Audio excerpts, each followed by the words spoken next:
여러분, 은퇴하면 어떤 장면을 가장 먼저 떠올리시나요? 이제 아내와 혹은 남편과 매일 아침 차를 마시고 못 가본 여행도 다니며 한가롭게 손을 잡고 공원 산책을 하겠지. 많은 분들이 그렇게 꿈꾸십니다. 그런데 그 달콤한 상상 뒤에 숨어 있는 현실은 생각보다 훨씬 더 차갑고 서늘할 수 있습니다. 오늘 사연은 바로 그 충격적인 뒷이야기입니다. 본격적으로 이야기를 시작하기 전에 잠깐만요. 이 채널이 여러분의 마음에 닿고 또 삶에 작은 도움이 되기를 바란다면 지금 구독과 좋아요 한번 눌러주십시오. 여러분의 클릭 하나가 저희에게는 큰 힘이 됩니다. 자, 이제 시작하겠습니다. 서울 강동구 30년 된 아파트. 남편 이진호 씨의 정년퇴직을 기념하는 소박한 파티가 열린 밤이었습니다. 거실엔 웃음과 축배가 넘쳤습니다. 이제 당신도 좀 쉬어야죠. 앞으로는 부부가 더 즐겁게 여행 다녀야겠네. 친구들과 동료들은 따뜻한 말들을 건넸습니다. 하지만 그 순간 아내 정숙 씨의 마음속에 알 수 없는 서늘한 바람이 스며들었습니다. 모두가 행복하다고 말하는데 정숙 씨는 이상하게도 기쁨보다 불안이 앞섰습니다. 그래, 이제 함께할 시간이 생겼지. 그런데 정말 행복할까? 그날 밤, 파티가 끝난 뒤 불을 끄고 홀로 앉은 정숙 씨는 다이어리에 한 줄을 적었습니다. 불안은 어디서 오는 걸까? 여러분, 은퇴가 해방처럼 보이지만 사실은 새로운 감옥이 될 수도 있다는 사실 알고 계셨습니까? 한국보건사회연구원의 조사에 따르면 은퇴 후 5년 이내에 부부 갈등이 폭발적으로 늘어난다고 합니다. 무려 42%. 생각보다 훨씬 높지 않습니까? 이 이야기는 그 42%의 가정이 겪는 흔들림을 그대로 보여드릴 겁니다. 그리고 끝까지 함께 하신다면 우리 부부는 어떻게 해야 흔들리지 않고 오래 갈 수 있을까? 그 답을 분명히 얻으실 수 있을 겁니다. 퇴직 후 첫 석 달. 그 시간은 마치 오래 기다려온 신혼처럼 달콤했습니다. 아침에 눈을 뜨면 함께 장을 보러 나가고 점심에는 동네 숨은 맛집을 찾아다니며 서로 사진을 찍어주었습니다. 정숙 씨는 오래전 잊고 지냈던 설렘을 다시 느꼈습니다. 여보, 여기 봐요. 웃으면서 남편이 휴대폰을 들이밀면 정숙 씨는 수줍게 미소 지었습니다. 사진 속 두 사람은 마치 젊은 시절로 돌아간 듯 다정한 부부의 모습이었죠. 정숙 씨는 그 사진들을 다이어리에 붙이며 적었습니다. 남편과의 행복한 두 번째 인생. 글씨체마저 들뜬 듯 보였습니다. 여러분, 혹시 이런 순간을 경험해 보신 적 있으십니까? 아, 드디어 이제야 우리도 같이 웃을 수 있구나. 평생 고생만 했는데 이제야 보상받는구나. 하지만 바로 그때 시작되는 작은 낯설음을 눈치채신 적은 없으신가요? 정숙 씨는 여행 가방을 정리하다가 문득 남편의 눈빛에서 이상한 공백을 스쳤습니다. 분명 함께 웃고 있는데 그 웃음 뒤에 가려진 허전함 같은 것. 아무 말도 하지 않았지만 순간 마음속에 차가운 기운이 파고들었습니다. 왜 그런 눈빛을 하고 있을까? 정숙 씨는 가방 속에 옷을 접어 넣으면서도 남편의 표정을 자꾸 떠올렸습니다. 즐거움과 불안이 뒤섞인 그 순간, 다이어리 한쪽에 작은 메모가 더해졌습니다. 행복은 웃음 뒤에 숨어 있는 걸까? 아니면 이건 시작일 뿐일까? 여러분, 사람이 가장 쉽게 속는 게 뭔지 아십니까? 바로 지금은 행복하다는 착각입니다. 겉으로는 웃고 사진에는 행복이 찍히지만 그 속에서 이미 무너지고 있는 균열은 누구도 알아차리지 못합니다. 정숙 씨가 느낀 그 작은 공백, 그것은 결코 사소한 신호가 아니었습니다. 퇴직 내 달째가 되자 집안의 공기가 달라지기 시작했습니다. 처음엔 늘 함께 나가던 남편이 점점 집 안에만 머물렀습니다. 소파에 앉아 TV만 바라보고 입에서 나오는 말은 짧아졌습니다. 물 좀 줘. 리모컨. 정숙 씨는 잠시 멈칫했습니다. 분명 같이 밥을 먹고 같이 장을 다니던 사람이었는데 이제는 마치 누군가를 부리는 듯한 말투로 바뀌어 있었습니다. 여러분, 혹시 이런 경험 있으신가요? 퇴직 전에는 한마디라도 따뜻하게 하던 배우자가 집에만 있게 되면서 갑자기 달라지는 모습, 낯설고 서운한 그 느낌, 생각만 해도 마음이 무겁지 않으십니까? 정숙 씨는 처음엔 그냥 피곤해서 그러겠지 하고 넘겼습니다. 하지만 시간이 갈수록 그 말투와 태도는 더 심해졌습니다. 이제 집에 있으면서 집안일은 내가 당연히 하지 않냐? 이 말이 정숙 씨의 가슴에 날카롭게 꽂혔습니다. 식탁에 앉아 밥을 먹을 때도, 함께 보는 TV 드라마 속 대사에도 남편의 무심한 말투가 겹쳐 보였습니다. 정숙 씨는 억지로 웃으며 대꾸했지만 속에서는 서러움이 차올랐습니다. 밤이 되어 조용히 다이어리를 펴든 정숙 씨. 펜 끝이 종이에 파고들며 글씨가 커지고 굵어졌습니다. 나는 아내인가, 노예인가. 여러분, 이 장면이 결코 드라마 속 이야기가 아닙니다. 실제로 퇴직 후 부부 사이에서 가장 많이 벌어지는 갈등이 바로 이겁니다. 나는 이제 하루 종일 집에 있으니 내가 챙겨라. 이 말 속에는 그동안 아내가 어떤 마음으로 살림을 해왔는지 전혀 돌아보지 않는 무심함이 숨어 있습니다. 정숙 씨의 눈가에 맺힌 눈물이 작은 방 안에 고요히 떨어졌습니다.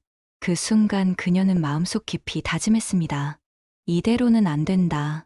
나는 내 삶을 지켜야 한다. 시간이 조금 더 흐르자 부부의 말다툼이 잦아졌습니다. 정숙 씨는 처음엔 그냥 작은 실수라며 넘겼습니다. 하지만 남편의 말투는 점점 더 날카로워졌습니다. 당신은 왜 이렇게 눈치가 없냐? 그것도 제대로 못하냐? 특히 술이 들어간 날이면 그 말은 더 거칠어졌습니다. 남편의 목소리 속엔 존중은 사라지고 무시는 그대로 묻어났습니다. 정숙 씨는 대꾸하지 않았습니다. 그저 침묵으로 버텼습니다. 하지만 그 침묵은 마치 돌덩이를 삼킨 것처럼 무겁게 가슴에 내려앉았습니다. 여러분, 말 한마디가 사람을 살릴 수도 있고 반대로 사람을 무너뜨릴 수도 있다는 것 아시죠? 몸에 난 상처는 시간이 지나면 아물지만 말로 남긴 상처는 평생 잊히지 않습니다. 특히 가장 가까운 사람에게서 들은 말은 더 깊이 남습니다. 정숙 씨는 낮에는 아무렇지 않은 척 집안일을 했습니다. 하지만 밤이 되면 혼자 베란다에 서서 눈물을 흘렸습니다. 창문 너머로 보이는 아파트 불빛 하나하나가 남의 집 행복처럼 느껴졌습니다. 나는 왜 이렇게 외로운 걸까? 그날 새벽, 정숙 씨는 휴대폰을 들었습니다. 검색창에 손가락이 떨리며 입력한 단어는 이것이었습니다. 퇴직 우울증 증상. 여러분, 얼마나 가슴 아픈 장면입니까? 누군가 옆에 있어도 정작 가장 가까운 배우자 곁에서조차 이렇게 외롭고 서럽게 느껴진다는 것. 이게 바로 말 한마디가 만드는 상처의 힘입니다. 정숙 씨의 눈가에 맺힌 눈물은 베란다 바닥에 떨어졌습니다. 그 순간 그녀는 깨달았습니다. 이대로는 무너진다. 내가 먼저 나를 지켜야 한다. 어느 날부터 남편의 표정이 조금 달라졌습니다. 집에서 늘 무기력하게만 있던 사람이 갑자기 활기를 띠기 시작한 겁니다. 처음엔 정숙 씨도 안심했습니다. 아, 이제 조금은 다시 살아나는구나. 하지만 그 활기는 곧 다른 그림자로 바뀌었습니다. 남편은 골프 모임에 나가기 시작했고 주말이면 낚시를 간다고 집을 비웠습니다. 밤에는 친구들과 술자리를 가지며 집보다 밖에서 더 많은 시간을 보내기 시작했습니다. 거기에 주식까지 손을 대더니 컴퓨터 앞에서 모니터를 보며 한숨을 내쉬는 일이 잦아졌습니다. 정숙 씨는 가계부를 붙잡았습니다. 살림을 책임지는 입장에서 눈에 보이는 숫자가 줄어드는 게 두려웠습니다. 분명히 퇴직금도 있었고 모아둔 돈도 있었는데 통장 잔액은 생각보다 빠르게 줄고 있었습니다. 이러다 우리 노후가 위험해지는 건 아닐까. 정숙 씨는 불안해 잠을 이루지 못했습니다. 여러분, 혹시 이런 경험 있으십니까? 평생 모아온 돈인데 어느 순간 남편의 손에서 빠져나가는 속도가 무서울 정도로 빨라질 때, 도대체 어디에 쓰는 건지 알 수 없을 때, 그 공포가 얼마나 큰지 아십니까? 돈은 부부의 마음을 잇는 끈이기도 하지만 동시에 가장 날카로운 칼이 되기도 합니다. 어느 날 저녁, 정숙 씨는 카드 명세서를 확인하다가 손이 멈췄습니다. 낯선 결제 내역이 눈에 들어온 겁니다. 한 번도 가본 적 없는 고급 레스토랑 이름, 모르는 날짜에 결제된 금액. 심장이 쿵 내려앉는 소리가 귓가에 울렸습니다. 정숙 씨는 그 순간 단순한 불안이 아니라 또 다른 의심과 마주하게 되었습니다. 이건 대체 뭐지? 남편의 외출은 점점 잦아졌습니다. 아침 일찍 집을 나서고 밤늦게 들어오는 일이 많아졌습니다. 처음엔 친구들과 어울리는 거라 생각했습니다. 하지만 시간이 지날수록 정숙 씨의 마음속에 알 수 없는 불씨가 피어올랐습니다. 이상한 점은 또 있었습니다. 정숙 씨가 장을 보러 나가려고 하면 남편은 괜히 잔소리를 했습니다. 어디 가는데 꼭 가야 돼? 휴대폰은 왜 이렇게 자주 보냐? 자신은 자유롭게 외출하면서 오히려 정숙 씨의 움직임을 통제하려 들었습니다. 여러분, 이 장면이 이해되십니까? 늘 함께 살던 사람이 갑자기 나의 일상을 감시하듯 묻고 나의 시간을 빼앗아 가는 것 같은 느낌. 가족인데도 마치 자유를 빼앗기는 기분. 얼마나 숨막히고 억울합니까? 정숙 씨는 의심을 억누르며 남편의 휴대폰을 조심스레 보았습니다. 그러나 거기엔 텅 빈 대화창만 남아 있었습니다. 삭제된 흔적. 남편이 뭔가를 숨기고 있다는 기분이 뼛속까지 파고들었습니다. 내가 괜히 의심하는 걸까? 아니면 정말 무언가 있는 걸까? 정숙 씨의 가슴은 두근거렸습니다. 더 무서운 건 그 순간부터 남편과 마주하는 모든 시간이 불안으로 바뀌었다는 겁니다. 그리고 어느 날 밤 11시 남편에게서 짧은 메시지가 도착했습니다. 오늘 늦어. 그 뒤로는 위치 공유가 꺼졌습니다. 정숙 씨는 휴대폰 화면을 붙잡은 채 손끝이 떨렸습니다. 그 작은 화면 속에서 신뢰라는 끈이 끊어지는 소리가 또렷하게 들려오는 듯했습니다. 정숙 씨는 어느 날 남편의 셔츠를 세탁하다가 낯선 냄새를 맡았습니다. 익숙하지 않은 향수 냄새였습니다. 순간 가슴이 철렁 내려앉았습니다. 이건 내가 아는 향이 아닌데. 손끝이 떨렸습니다. 셔츠 깃을 꼭 쥐고 있는데 머릿속에서는 수많은 생각이 밀려왔습니다. 그동안 억눌러왔던 불안, 지워진 문자, 늦은 귀가, 그리고 이제는 남겨진 향기까지. 모든 퍼즐이 하나로 맞춰지는 순간 같았습니다. 정숙 씨는 그 길로 남편에게 따지고 싶었습니다. 이게 뭐예요? 대체 누구랑 있었던 거예요? 그 말을 목구멍까지 삼켰지만 결국 내뱉지 못했습니다. 마음속 깊이 눌러왔던 말들이 한꺼번에 치밀어 오르는데 막상 눈앞에서 그를 보면 아무 말도 못하는 겁니다. 여러분, 혹시 이런 경험 있으십니까? 차라리 크게 싸우는 게 낫지. 말을 꾹꾹 눌러 참는 동안 더 미쳐버릴 것 같은 그 기분. 말 한마디 못하고 삼킨 울분이 쌓이다 보면 결국 작은 성냥불에도 집안이 불타듯 폭발하게 되는 겁니다. 그날 밤, 거실 공기는 팽팽했습니다. 남편이 현관문 앞에 서 있는 소리가 들렸습니다. 철컥, 열쇠가 돌아가고 문이 열리자 정숙 씨의 심장은 쿵쿵 뛰기 시작했습니다. 그녀는 현관 앞에 서서 그를 바라보며 단호하게 말했습니다. 우리 얘기 좀 해요. 그 한마디는 마치 오래 참고 버티던 둑이 무너지는 소리처럼 집안 가득 울려 퍼졌습니다. 큰 말싸움이 있고 난 뒤 정숙 씨는 마음을 다잡았습니다. 이대로만 살다간 내가 무너진다. 숨이 막혀 죽을 것 같다. 그녀는 친구 순이에게 속마음을 털어놓았습니다. 순이는 차분히 말했습니다. 정숙아, 너도 이제 너를 좀 챙겨야지. 반찬 가게에서 사람 구한다는데 하루 몇 시간만 해보는 게 어때? 처음엔 망설였습니다. 내 나이에 무슨 일을 해. 내가 해봤자 얼마나 벌겠어. 하지만 곰곰이 생각해보니 남편만 바라보다가 사는 인생이 너무 허무하게 느껴졌습니다. 며칠 뒤 정숙 씨는 작은 반찬 가게 앞에 섰습니다. 손으로 직접 만든 반찬들을 진열하며 첫날은 온몸이 고단했습니다. 그런데 놀랍게도 마음 한구석이 따뜻하게 차오르는 걸 느꼈습니다. 아, 내가 내 손으로 뭔가를 만들고 또 내 힘으로 돈을 벌고 있구나. 작은 지폐 몇 장을 손에 쥐었을 때 그동안 잊고 지냈던 자존감이 되살아났습니다. 돈의 액수가 중요한 게 아니었습니다. 그 돈에는 내가 해냈다는 의미가 담겨 있었던 겁니다. 여러분, 혹시 기억하시나요? 첫 월급을 손에 쥐었을 때 그 뿌듯한 마음. 나이와 상관없이 내 힘으로 번 돈은 그렇게 사람을 살리는 힘을 줍니다. 하지만 그날 저녁 남편은 집에 돌아온 정숙 씨를 보며 비웃듯 말했습니다. 하루 종일 일하고도 벌어오는 돈이 얼마나 된다고? 그거 해서 뭐 하려고 그래? 그 순간 정숙 씨의 표정이 굳어졌습니다. 가슴 속에서 다시 한번 불이 일어났습니다. 내가 벌어온 건 돈이 아니라 내 존엄이야. 그런데 당신은 그걸 모르는구나. 정숙 씨는 그 말을 입 밖에 내지 않았지만 마음속에는 뚜렷한 목소리로 울리고 있었습니다. 그리고 그녀는 다짐했습니다.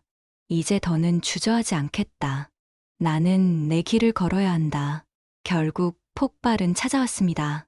정숙 씨는 38년 동안 한 번도 남편에게 제대로 대들어 본 적이 없었습니다.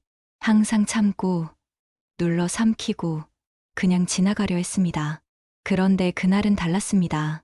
남편이 또다시 무심한 말투로 던졌습니다. 집에 있으면서 그까짓 반찬 가게 일이나 하고 돈은 얼마나 된다고 큰 소리야? 순간 정숙 씨의 눈빛이 흔들리지 않았습니다. 그동안 쌓이고 쌓인 울분이 그 한마디에 터져버렸습니다. 당신이 잃은 건 직장이에요. 하지만 나는 사람이에요. 나는 그냥 집안일 하는 손이 아니에요. 나는 나대로 살아있는 사람이라고요. 남편은 처음 듣는 아내의 목소리에 당황했습니다. 말문이 막힌 듯 정숙 씨를 바라보다가 결국 문을 쾅 닫고 집을 나가버렸습니다.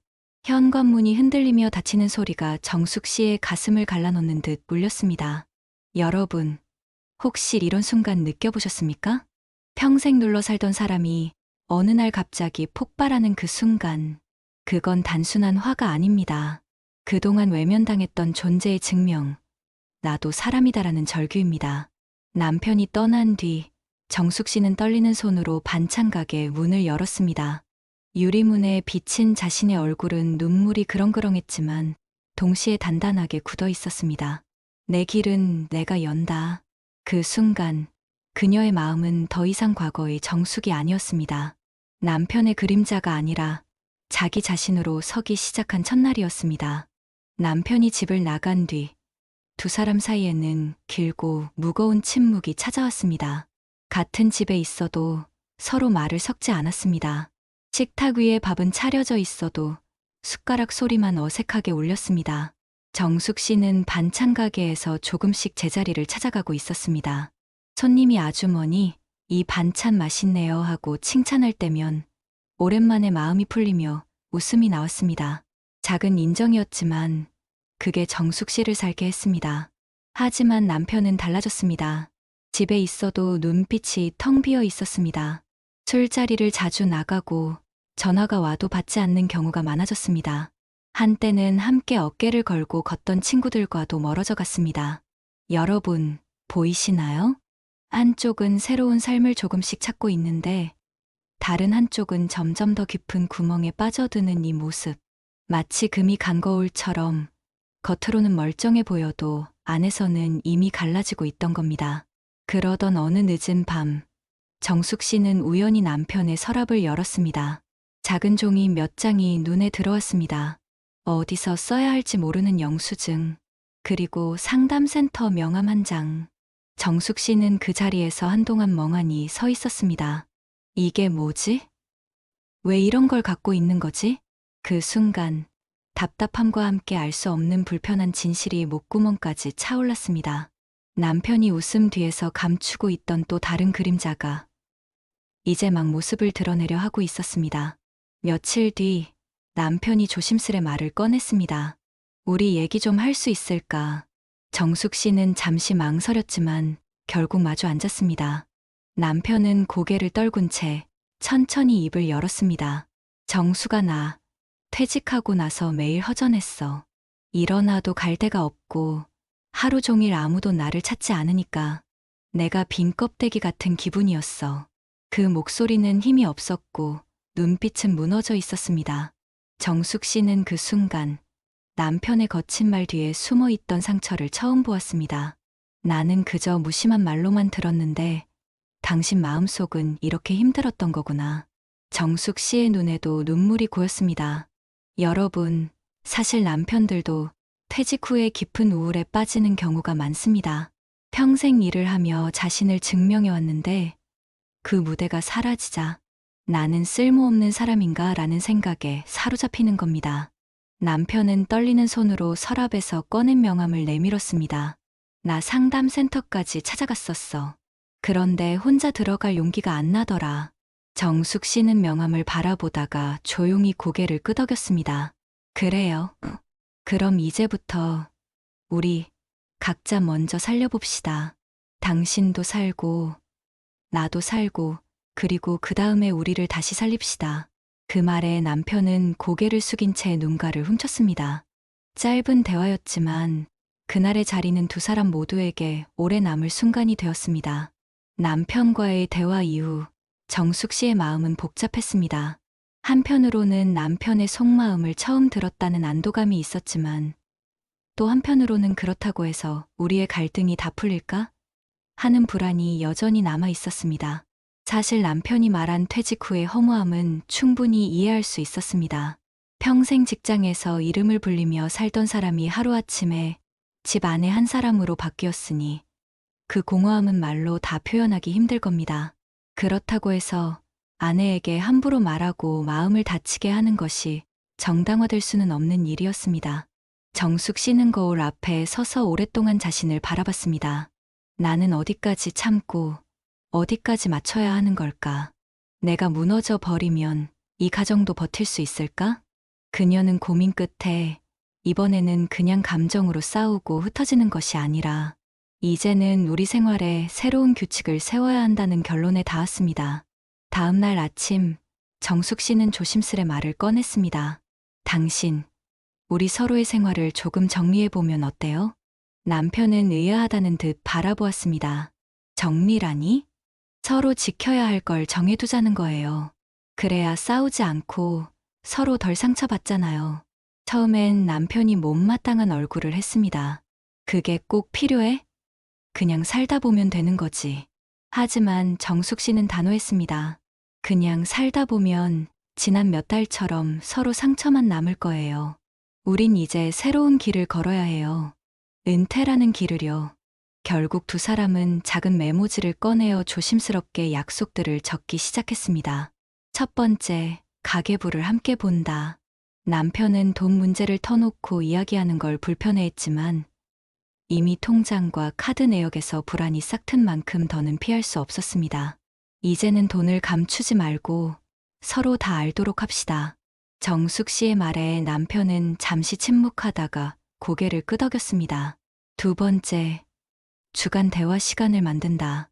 일주일에 한 번은 핸드폰도 TV도 꺼두고 서로의 얘기만 하기로 해요. 남편은 어색하다며 웃었지만 결국 종이에 적었습니다. 사실 그동안 부부가 대화를 나누는 시간은 손에 꼽을 정도였습니다. 대부분은 잔소리, 부탁 혹은 짧은 말뿐이었으니까요. 세 번째, 서로의 개인 시간을 존중한다. 정숙 씨는 반찬 가게 일을 계속하고 싶다고 말했습니다. 나도 이제 내 일을 하면서 살아야 해요. 이게 내 숨통이에요. 남편은 잠시 정숙 씨의 얼굴을 보다가 이번엔 반대하지 않았습니다.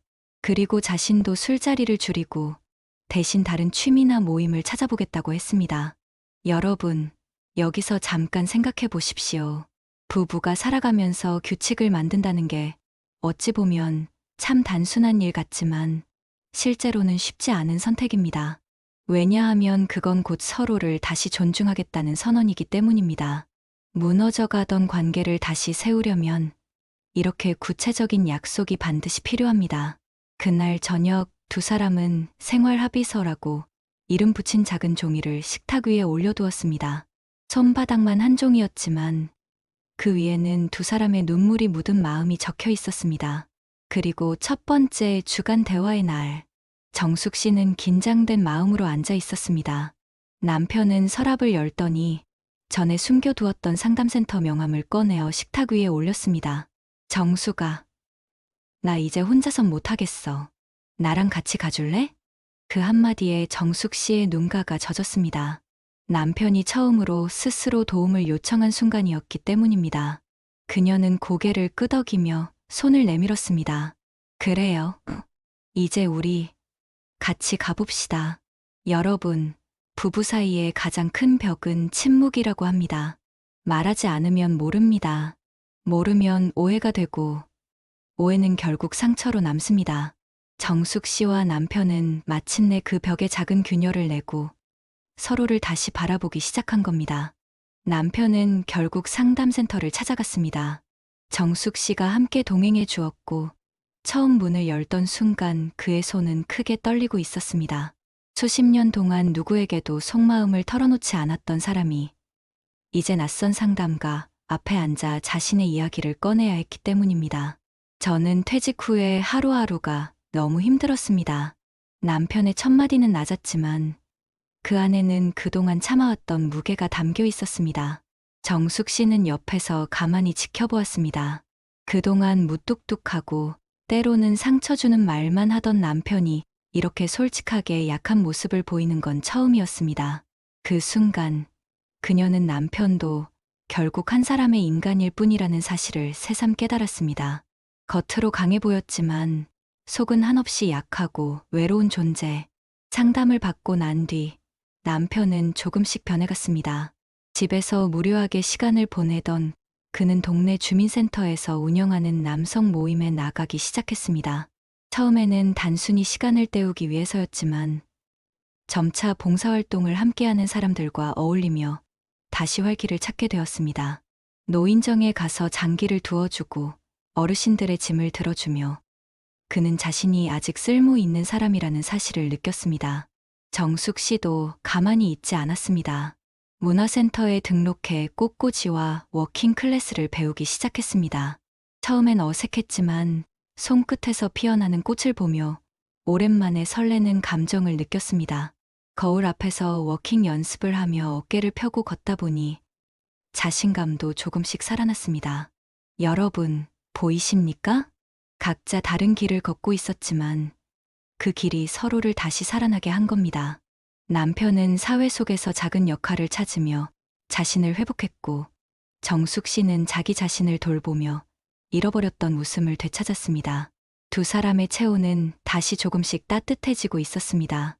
어느 날 남편은 봉사활동을 마치고 집에 돌아왔습니다. 아이들과 함께 뛰어놀다 온 얼굴은 환하게 빛나고 있었습니다. 정수가, 오늘 아이가 내 손을 꼭 잡더니 그러는 거 있지. 할아버지, 다음 주에도 꼭 와요.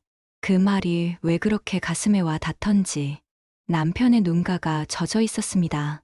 정숙 씨는 그 모습을 보며 고개를 끄덕였습니다. 여보, 이제 알겠죠? 당신이 얼마나 필요한 사람인지. 짧은 말이었지만 그 속에는 깊은 따뜻함이 담겨 있었습니다. 집안의 공기도 달라졌습니다. 예전엔 TV 소리와 한숨이 가득했지만 이제는 서로의 이야기가 오가는 시간이 늘어났습니다. 남편은 정숙 씨의 반찬 가게 일에 대해 묻기도 했고, 정숙 씨는 남편이 만난 사람들의 이야기를 들으며 함께 웃었습니다. 그렇게 두 사람은 다시 대화의 체온을 되찾아가고 있었습니다. 여러분, 부부 사이에 필요한 건 거창한 선물이 아닙니다. 작은 관심, 진심 어린 한마디, 그리고 서로의 노력을 인정하는 마음. 그것만 있어도 식어버린 체온은 다시 따뜻하게 살아날 수 있습니다. 정숙 씨는 다이어리를 펼쳐 조용히 글을 적었습니다. 오늘 그의 눈빛이 달라졌다. 내 마음에도 온기가 돌아왔다. 시간이 흐르면서 남편의 생활은 조금씩 안정을 찾았습니다. 상담을 꾸준히 다니며 자신의 마음을 들여다보았고, 봉사 모임에서도 자리를 잡아갔습니다. 아이들과 웃고 어르신들의 이야기를 들어주며 그는 아직 나도 필요한 사람이구나 하는 걸 새삼 느꼈습니다. 정숙 씨 역시 꽃꽂이 전시회 준비를 하며 자신만의 길을 걸어가고 있었습니다. 하지만 여전히 풀리지 않은 문제가 있었습니다. 바로 돈이었습니다. 남편은 예전처럼 무분별하게 쓰지는 않았지만 여전히 재정 관리에는 서툴렀습니다. 통장 정리를 함께 하다 보면 종종 서로 목소리가 높아졌습니다. 이건 왜 이렇게 쓴 거예요? 나도 모르게 그냥 필요할 것 같아서. 작은 지출 하나에도 다툼이 생겼습니다. 정숙 씨는 이번에도 참지 않았습니다. 예전 같으면 혼자 속으로 사겼겠지만 이제는 정면으로 말을 꺼냈습니다. 여보, 이제는 우리 둘 다 책임이 있어요. 당신은 퇴직했고 나도 반찬 가게에서 조금씩 벌고 있어요. 그러니 우리가 함께 모으고 쓰는 방법을 제대로 만들어야 해요. 남편은 잠시 고개를 숙였습니다. 내가 평생 돈을 벌어왔는데 정작 제대로 관리하지는 못했네. 그 목소리에는 미안함이 배어 있었습니다. 정숙 씨는 그의 손을 가만히 잡으며 말했습니다. 이제는 돈이 중요한 게 아니라 우리가 같이 걸어가고 있다는 게 중요해요. 돈이 우리를 갈라놓을 수도 있지만 또 이어줄 수도 있잖아요. 그날 이후 두 사람은 가계부를 함께 적었습니다. 하루하루 들어온 돈과 나간 돈을 확인하며 작은 계획을 세웠습니다. 이번 달은 외식은 한 번만 하고 대신 여행 적금에 넣자. 당신이 번 돈은 생활비에 보태고 나는 봉사 모임 다니는 교통비만 따로 쓰지. 조율은 쉽지 않았지만 점점 서로의 방식을 존중하며 맞춰갔습니다. 그러면서 남편은 정숙 씨의 일을 진심으로 응원하기 시작했습니다. 오늘은 손님이 많았어? 새로운 반찬은 뭐 만들었어? 사소한 질문이었지만 정숙 씨는 그 속에서 진심을 느꼈습니다. 예전에는 비웃던 그가 이제는 자랑스러운 눈빛으로 바라보고 있었기 때문입니다. 여러분, 혹시 느껴보신 적 있으십니까? 평생 같이 살았는데도 어느 날 갑자기 배우자를 새롭게 보는 순간, 그게 바로 사랑이 다시 시작되는 때입니다. 두 사람의 데이트도 달라졌습니다. 예전처럼 멀리 떠나거나 큰 돈을 쓰는 여행은 아니었습니다. 대신 근처 공원을 걸으며 아이스크림을 나눠 먹고 동네 국밥집에 나란히 앉아 밥을 먹는 것만으로도 충분했습니다. 여보, 이렇게도 좋네. 괜히 멀리 갈 필요가 뭐 있어. 그 한마디에 정숙 씨는 미소를 지었습니다. 사랑은 화려함 속에 있는 게 아니라 일상 속에 숨어 있다는 걸 다시 배운 순간이었습니다. 그리고 어느 날 정숙 씨의 휴대폰에 알림이 떴습니다. 캘린더 초대 결혼 39주년, 비밀 일정. 남편이 보낸 것이었습니다. 정숙 씨는 순간 가슴이 두근거렸습니다. 이 사람이 이런 걸 준비할 줄이 있나? 그녀는 휴대폰 화면을 오래도록 바라보다가 조용히 미소 지었습니다. 여러분, 부부 사이에서 가장 큰 선물은 마음을 표현하는 용기입니다. 오랜 세월 함께 하다 보면 말하지 않아도 알겠지라는 생각에 빠지기 쉽습니다. 하지만 사실은 그렇지 않습니다. 작은 표현 하나, 고마워라는 한마디, 그리고 달력 속에 숨겨둔 초대장이 얼마나 큰 감동을 주는지 모릅니다. 정숙 씨는 다이어리에 이렇게 적었습니다. 사랑은 새롭게 배워야 하는 거구나. 우리는 지금 다시 배우는 중이다. 드디어 결혼 39주년이 되던 날이었습니다. 정숙 씨는 그날도 평소처럼 반찬 가게 일을 마치고 집으로 돌아왔습니다. 그런데 현관 앞에 작은 쪽지가 붙어 있었습니다. 오늘 저녁 옥상으로 올라와요. 남편의 글씨였습니다. 순간 가슴이 두근거렸습니다. 정숙 씨는 서둘러 옷을 갈아입고 계단을 올랐습니다. 평소엔 조용하고 어두운 옥상에 그날은 작은 불빛들이 반짝이고 있었습니다. 남편이 직접 달아놓은 조명이었습니다. 빨랫줄에는 오래된 사진들이 하나하나 걸려 있었습니다. 결혼식 날, 아이들을 안고 웃던 모습, 가족 여행에서 찍은 사진. 그 순간 정숙 씨의 눈가가 뜨겁게 젖었습니다. 남편은 어색한 듯 서 있었습니다. 그리고 작은 상자를 열어 편지를 꺼내 들었습니다. 정숙아, 우리가 여기까지 온 게 참 기적 같아. 퇴직하고 나서 나는 끝이라고 생각했어. 아무것도 남지 않은 빈 껍데기라고만 느꼈어. 그런데 당신이 내 옆에 있어줬고 나를 일으켜줬어. 그래서 이제 알겠어. 퇴직은 끝이 아니라 당신을 다시 배우는 시작이었다는 걸. 그 목소리는 떨렸지만 진심이 가득 담겨 있었습니다. 정숙 씨는 그 말을 듣는 순간 지난 세월의 서러움과 고통이 한꺼번에 스쳐갔습니다. 하지만 동시에 그 모든 것을 덮고도 남을 따뜻한 무언가가 가슴 깊이 차올랐습니다. 남편은 편지를 덮고 조심스레 손을 내밀었습니다. 정숙 씨는 잠시 머뭇거리다가 천천히 그의 손을 잡았습니다. 손끝은 여전히 거칠었지만 그 안에는 따뜻한 체온이 전해졌습니다. 그녀는 조용히 말했습니다. 그럼 우리 다음 장을 씁시다.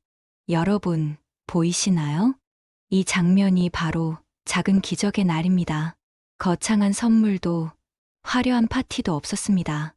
하지만 서로를 바라보며 솔직한 마음을 꺼내놓은 그 순간이 그들에게는 세상 어떤 것보다 값진 기적이었습니다. 정숙 씨는 다이어리에 이렇게 적었습니다. 오늘 우리의 사랑이 다시 태어났다. 어제는 싸움이었고 오늘은 눈물이었다. 그러나 내일은 다시 희망일 것이다. 시간은 어느새 다시 봄을 맞이했습니다. 찬 바람이 지나가고 따뜻한 햇살이 아파트 단지에 내려앉을 때 정숙 씨의 손에는 화려한 꽃다발이 들려 있었습니다. 그녀는 문화센터에서 배우던 꽃꽂이 실력을 모아 드디어 작은 전시회를 열게 된 겁니다. 전시회는 크지 않았습니다. 동네 주민들이 모여 작은 전시실을 채웠고 테이블 위에는 정숙 씨가 정성껏 만든 꽃 작품들이 가지런히 놓여 있었습니다. 꽃 사이사이에 붙어있는 이름표에는 그녀의 손글씨가 담겨 있었습니다. 봄의 길목, 다시 피어나다, 그리고 두 번째 인생. 정숙 씨는 사람들의 감탄 소리를 들으며 눈시울이 붉어졌습니다. 평생 집안일에만 묻혀 살던 자신이 이제는 누군가의 박수를 받으며 서 있다는 사실이 믿기지 않았습니다. 이제야 나도 내 이름으로 불리고 있구나. 그녀의 마음속에서 작은 불씨가 다시 피어올랐습니다. 한편 남편 역시 달라진 모습으로 계절을 맞이했습니다. 봉사활동에 꾸준히 참여하며 이제는 단순한 일손이 아니라 동네 어르신들의 멘토로 자리 잡아가고 있었습니다. 아저씨, 요즘 허리가 아픈데 어떻게 운동해야 해요? 선생님, 이건 제가 도와드릴게요. 사람들은 이제 그를 퇴직한 사람이 아니라 믿을 만한 어른으로 불렀습니다. 남편의 얼굴에는 예전 직장 시절에도 보기 힘들었던 뿌듯한 미소가 번졌습니다. 여러분, 바로 이것이 인생의 세 번째 계절입니다. 첫 번째는 청춘의 봄, 두 번째는 일에 매달린 여름, 그리고 이제 맞이한 세 번째 계절. 그것은 삶을 새롭게 배우는 시간입니다. 전시회가 끝난 뒤 남편은 조용히 다가와 정숙 씨의 손을 잡았습니다. 여보, 오늘 정말 멋있었어. 꽃도 예뻤지만 당신이 더 빛났어. 정숙 씨는 순간 가슴이 벅차올랐습니다. 그 말은 단순한 칭찬이 아니라 지난 세월 동안 듣고 싶었던 인정이었기 때문입니다. 그날 밤 남편은 살짝 웃으며 말했습니다. 다음 전시회 때는 내 봉사활동 사진도 같이 걸어주면 어때?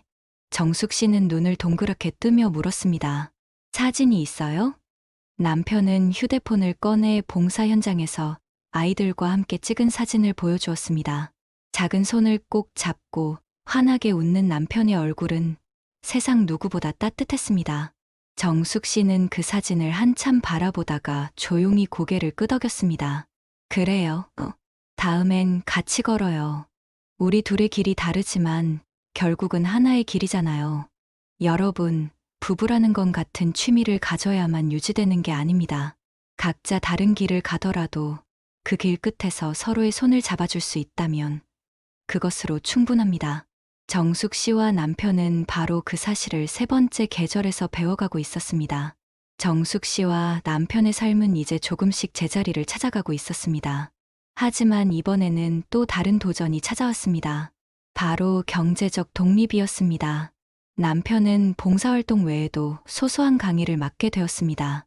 동네 경로당에서 퇴직 후 건강관리 같은 주제로 경험을 나누는 자리가 생긴 겁니다. 작은 사례비였지만 그는 손에 쥔 봉투를 정숙 씨에게 내밀며 쑥스러운 듯 웃었습니다. 이거 얼마 안 되지만 그래도 내가 번 돈이야. 정숙 씨는 그 모습을 보며 지난날 자신이 반찬 가게에서 처음 돈을 벌었을 때의 기분을 떠올렸습니다. 여보, 그게 바로 소중한 거예요. 돈의 액수가 아니라 그 속에 담긴 마음이잖아요. 정숙 씨 역시 반찬 가게 일을 꾸준히 이어갔습니다. 처음에는 힘들었지만 이제는 단골 손님들도 생겼습니다. 사장님, 지난번에 그 장조림 너무 맛있었어요. 이번에도 좀 주세요. 이런 말 한마디가 하루의 피로를 싹 잊게 만들었습니다. 정숙 씨는 자신이 단순히 돈을 버는 게 아니라 누군가에게 필요한 사람이 되고 있다는 걸 느꼈습니다. 여러분, 혹시 공감되십니까? 나이가 들어도 여전히 내 힘으로 무언가를 해낼 수 있다는 사실. 그것이 얼마나 큰 자존심이자 행복인지. 남편과 정숙 씨는 이제 서로의 독립을 존중하며 살아가기 시작했습니다. 물론 갈등이 완전히 사라진 건 아니었습니다. 때때로 남편은 여전히 불쑥 잔소리를 하기도 했고 정숙 씨도 서운한 마음을 드러내기도 했습니다. 하지만 예전과 달랐던 건 이제는 서로를 억누르지 않고 대화로 풀어간다는 점이었습니다. 여보, 그건 내가 스스로 하고 싶어요. 그래, 알았어. 그럼 나는 내일 하고 있을게. 짧은 대화 속에서도 서로의 독립을 인정하는 태도가 담겨 있었습니다. 하루는 저녁 식탁에서 남편이 말했습니다.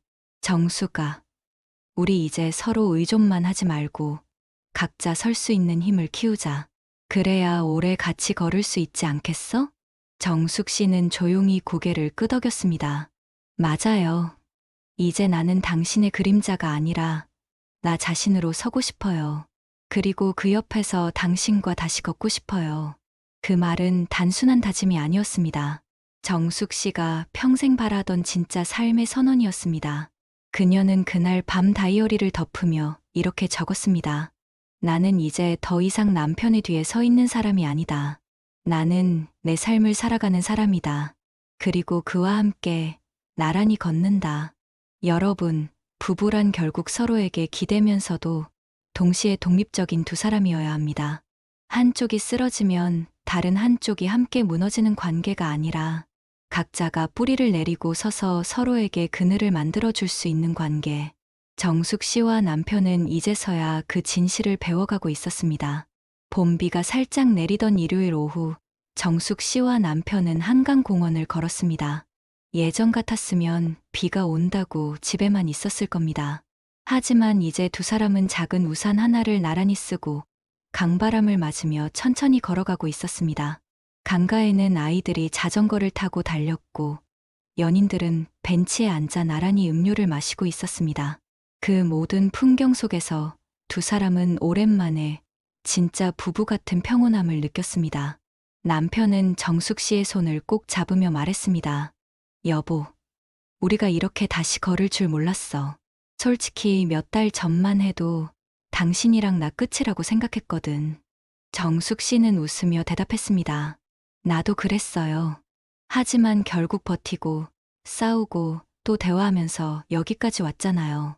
그게 우리 힘이에요. 잠시 침묵이 흘렀습니다. 바람에 강물이 잔잔히 흔들렸고 멀리 한강 다리 위로 차들이 오가는 불빛이 반짝였습니다. 남편은 조심스럽게 말을 이었습니다. 정숙아, 앞으로는 서로의 속도를 맞추면서 살자.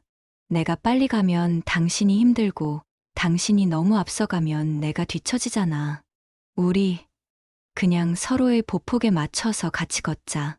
그 말에 정숙 씨는 손을 꼭 잡으며 고개를 끄덕였습니다. 그래요. 이제는 내가 당신의 그림자가 되지도 않을 거고 당신도 내 짐이 되지 않을 거예요. 우리는 각자 서 있으면서 또 함께 걷는 거죠. 여러분, 부부의 삶이란 결국 이런 겁니다. 평생을 함께 한다고 해도 때론 멀어지고 때론 갈라질 위기에 놓입니다. 하지만 중요한 건 서로를 포기하지 않는 마음입니다. 한 번 무너진 신뢰도 다시 세울 수 있고 사라진 웃음도 다시 찾아올 수 있습니다. 그리고 무엇보다 새로운 시작은 언제든 가능하다는 사실입니다. 정숙 씨와 남편은 강가에 앉아 오래도록 이야기를 나눴습니다. 앞으로 하고 싶은 일, 가고 싶은 곳, 그리고 남은 세월을 어떻게 보낼지.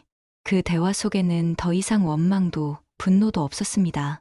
대신 따뜻한 체온과 다시 살아난 믿음이 있었습니다. 퇴직은 끝이 아니라 새로운 시작이다. 남편의 말에 정숙 씨는 미소를 지으며 대답했습니다. 맞아요. 이제야 진짜 우리의 두 번째 인생이 시작된 거예요. 강바람은 여전히 차가웠지만 두 사람의 손끝은 따뜻했습니다. 그날 한강에서의 약속은 단순한 말이 아니라 앞으로의 삶을 함께 걸어가겠다는 다짐이었습니다. 각자의 취미와 일을 이어가되 매주 함께하는 시간을 꼭 지키자고 약속했습니다. 그리고 무엇보다 서로의 속도를 존중하며 살아가기로 다짐했습니다. 여러분, 이 이야기를 들으면서 혹시 마음속에 떠오르는 얼굴이 있지 않으십니까? 평생 함께해온 배우자, 혹은 아직도 서운함으로 남아있는 누군가, 지금이라도 손을 내밀면 다시 시작할 수 있습니다. 중요한 건 나는 여전히 너와 함께하고 싶다는 그 한마디의 용기입니다. 정숙 씨와 남편이 보여준 건 거창한 사랑이 아닙니다.